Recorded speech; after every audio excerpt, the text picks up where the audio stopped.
Hello friends, in this video we are going to understand how do we configure the announcement bar. So as you can see that there is an announcement bar on top. How do we configure that? That's what we'd understand in this video. So to do that is fairly simple. We go into settings, and in the settings we go into announcement. And when you are in the announcement, as you can see that this is the message that is being shown. We can change this message. Let's say we want to say spring sales are on, get up to 30% discount, limited stock available.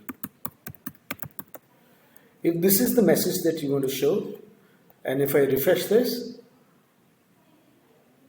then that message is started showing. We can further customize it by changing the color of the text. Let's say I want the text to be red, and then I want the default background of that text to be something like light red, and I want the animated style should be so the announcement style should be just centered text. If I do that, I can get something like this.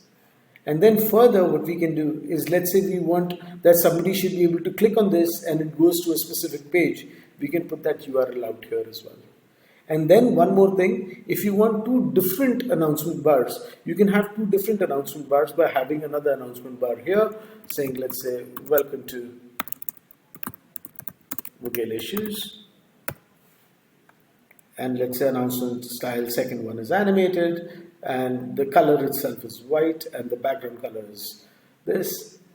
And if you do that, then you'll have two announcement bars, one here and the second one here.